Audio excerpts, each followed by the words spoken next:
Stage पे Congress party के वरिष्ठ नेता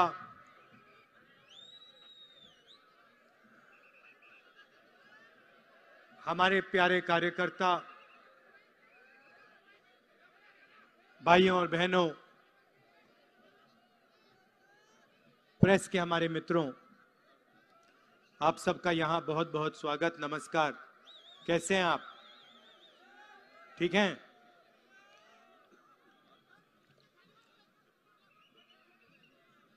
अभी जब मैंने स्टेज पे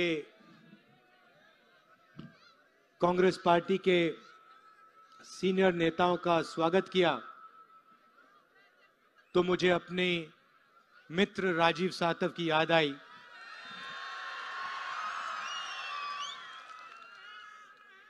और मैं सोच रहा था कि ऐसी ही मीटिंग में वो यहां हमारे साथ बैठे होते। अमर रहे राजीव सातव।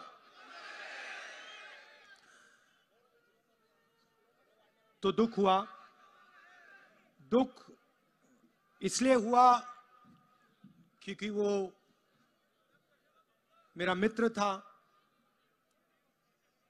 काम अच्छा करता था, मगर उससे भी ज्यादा दुख इस कारण हुआ कि मैं जानता हूं कि आपकी जो आवाज है वो राजीव सातव के मुंह से निकलती थी। जब भी वो मेरे पास आता था वो आपकी बात करता था। अपनी बात उसने मेरे साथ नहीं की। तो दुख हो रहा है। खुशी हुई है कि मैं यहां हूं, अपने मित्र की कर्मभूमि में आया हूं। खुशी हो रही है कि आज उनकी पत्नी मेरे साथ पूरा दिन चली। बहुत सारे नेता चल नहीं पा रहे, मगर ये चली सुबह से शाम 6 बजे से अब तक। ये यात्रा हमने कन्याकुमारी में शुरू की और ये श्रीनगर तक जाएगी। और ये देखिए, ये जो तिरंगा है इसको ऊंचा करिए जरा। ये जो है इसको हम श्रीनगर में जाके फहराएंगे। और मैसेज देने, ऐसे नहीं, मैसेज देने कि इस देश को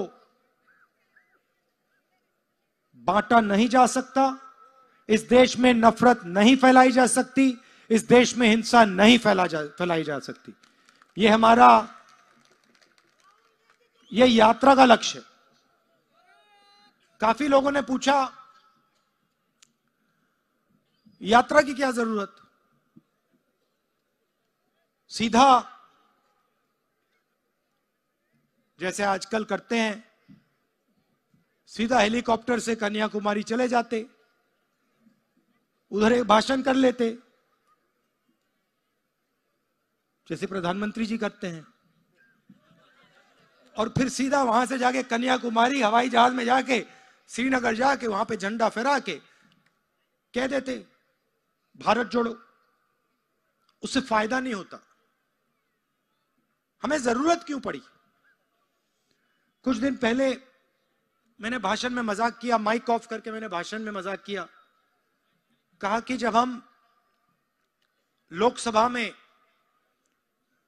राज्यसभा में जनता की आवाज उठाने की कोशिश करते हैं, चाहे वो 3 काले कानूनों के खिलाफ, चाहे वो नोटबंदी के खिलाफ, जीएसटी के खिलाफ, किसानों के लिए, लोकसभा में हमारा माइक ऑफ कर दिया जाता है।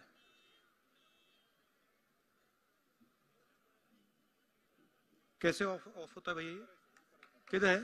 मैं दिखाना चाहता हूं। कहां है ये? देखो, कांग्रेस पार्टी का माइक ही ऑफ ही नहीं होता।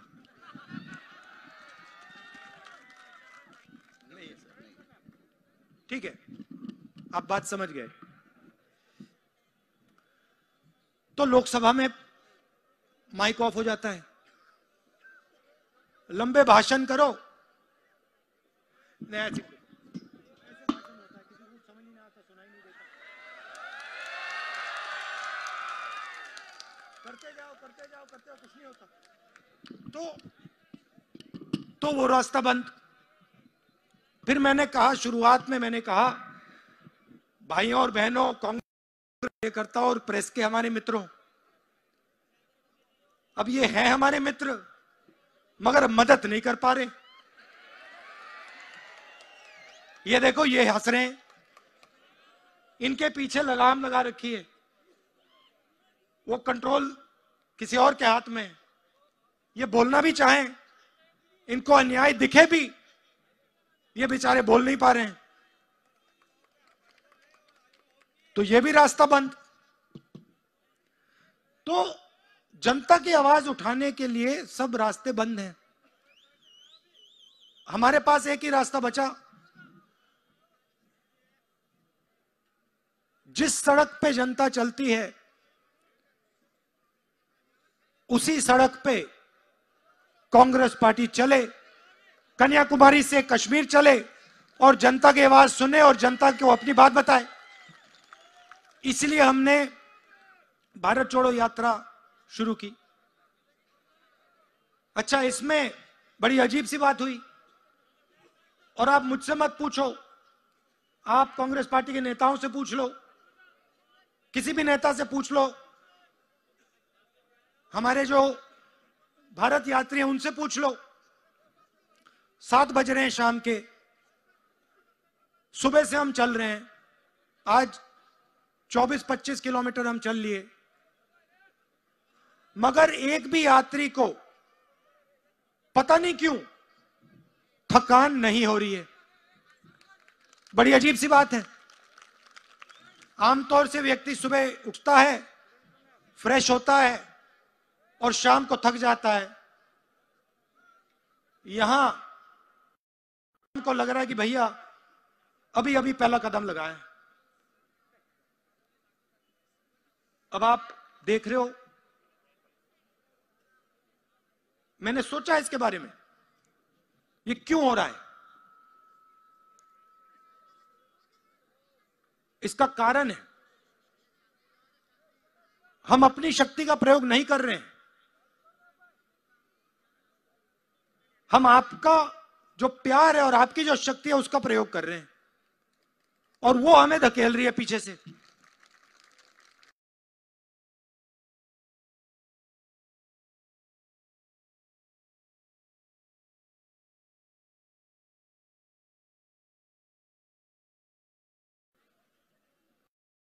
हम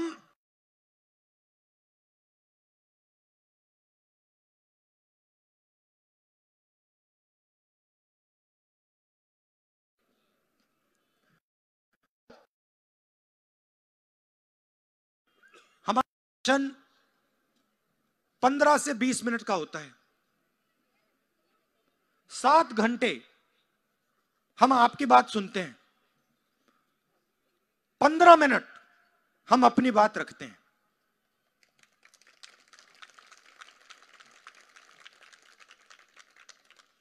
और आपसे बहुत कुछ सीखने को मिलता है। आज सुबह किसान से बात हुई, उसका खेत हमारे सामने था। उसने मुझे रोका, कहा राहुल जी मेरा खेत देखिए। अब यहां पे जो भी किसान है इस बात को समझ जाएंगे। कहता है मुझे राहुल जी मेरा खेत देखिए। खेत पूरा बर्बाद हो गया था, खत्म हो गया था, सोयाबीन का खेत था। मुझे कहता है राहुल जी मैंने बीमा का पैसा भरा, मैंने बीमा का पैसा भरा, मेरा खेत बर्बाद हो गया, प्रधानमंत्री बीमा योजना में मैंने पैसा भरा है, मेरा खेत बर्बाद हो गया, मुझे 1 रुपया नहीं मिल रहा है, मुझे नहीं मालूम कहां फोन करूं, ना मुझे वेबसाइट मिलता है, ना कोई फोन उठाता है, मगर मुझे जिस चीज के लिए, जिस बीमे के लिए मैंने पैसा भरा था, उसका मुझे 1 रुपया नहीं मिला और नहीं मिलने जा रहा है।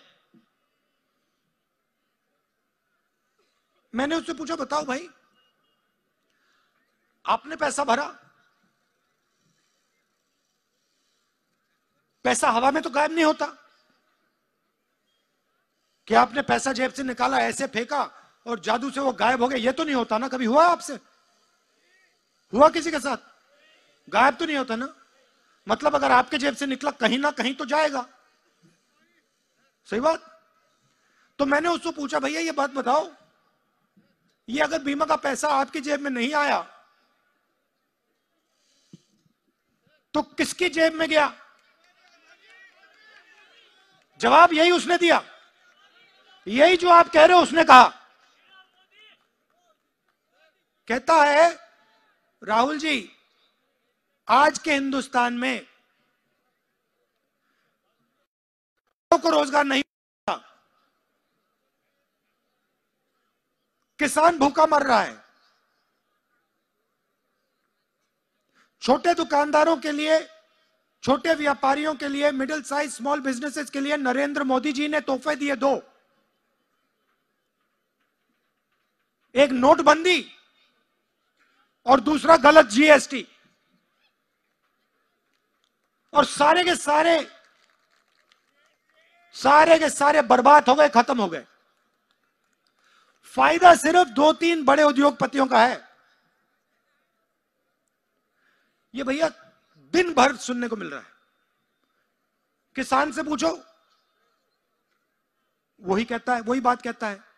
मजदूर से बात करो, कहता है भैया हमें मनरेगा का पैसा नहीं मिल रहा है, रोजगार नहीं मिल रहा। छोटे दुकानदार से बात करो, कहता है जीएसटी ने हमें बर्बाद कर दिया, नोटबंदी ने बर्बाद कर दिया। तो फायदा किसका हो रहा है? 3-4 बड़े अरबपतियों का। और 2-3 दिन पहले हमारी मीटिंग हुई, डेलीगेशन आया था, उन्होंने कहा देखो नरेंद्र मोदी जी ने बहुत बड़ी गलती की। मैंने कहा गलती क्या की? कहते हैं गलती की नोटबंदी, उनने गलती की। मैंने कहा गलती कुछ नहीं की, ये गलती नहीं थी, ये जानबूझ के किया गया है। आपको कहा था काला धन मिटा देंगे, सही बात है, मिटा देंगे। कितने साल हो गए नोटबंदी के? 6 साल हो गए। 6 साल 2 दिन, 6 साल 2 दिन, 3 दिन, 2 घंटे।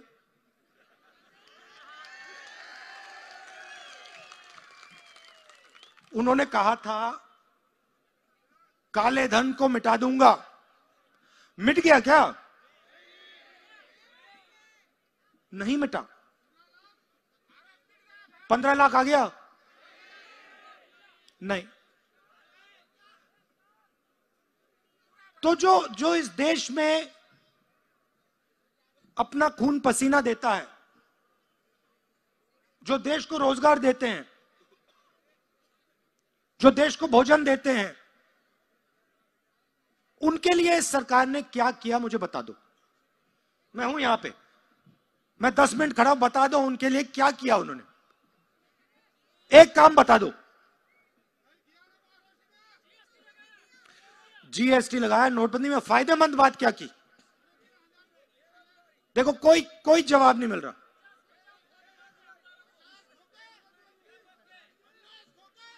अच्छा, अब बेरोजगारी की बात उसको छोड़ो, चलो महंगाई की बात करते हैं। मुझे बताओ यूपीए के समय गैस सिलेंडर कितना का था? उस टाइम मोदी जी कहते थे 400 रुपए का गैस सिलेंडर है। आज कितने का है? आज मोदी जी कहते हैं 1100 रुपए का हो गया। पेट्रोल 60 रुपए का होता था, उस टाइम कहते थे 60 रुपए का पेट्रोल हो गया। देखो डबल होने वाला है। 106 रुपए का। मोदी जी कहते हैं कि 106 रुपए का पेट्रोल हो गया, नहीं। तो ये कारण है भारत जोड़ो यात्रा के लिए। इस देश में 3-4 अरबपति हैं, जो भी करना चाहते हैं कर सकते हैं। जो भी बिजनेस उनको चाहिए उनको मिल जाता है। एयरपोर्ट हो, पोर्ट हो, सड़कें हो, इंफ्रास्ट्रक्चर हो, टेलीफोन हो, बैंकिंग हो, जो भी इनको चाहिए मिल जाएगा। मगर अगर इस देश के युवा को रेलवे, वो प्राइवेटाइजेशन पे अभी आऊंगा, वहां तो गया नहीं, अभी शुरू ही नहीं किया मैंने। अगर इस देश का युवा रोजगार चाहता है, उसको रोजगार नहीं मिल सकता। हाँ, और आपके यहां से प्रोजेक्ट उड़ते हुए जा रहे हैं। फॉक्सकॉन का प्रोजेक्ट गया, एयरबस का प्रोजेक्ट गया, गायब। तो इसीलिए हमने ये भारत जोड़ो यात्रा शुरू की है। ये श्रीनगर में जाके रुकेगी, उससे पहले कोई भी शक्ति इसको नहीं रोक सकती है। और मैं आपको सबको दिल से धन्यवाद करना चाहता हूं कि हमारे साथ हजारों लोग सुबह 6 बजे से चल रहे हैं और यहां तक 25 किलोमीटर हमारे साथ चले हैं। आपने अपना प्यार हमें दिया, अपनी पूरी की पूरी शक्ति आपने इस यात्रा को दी। इसके लिए मैं दिल से आपका धन्यवाद करता हूं। बहुत बहुत धन्यवाद। नमस्कार। जय हिंद।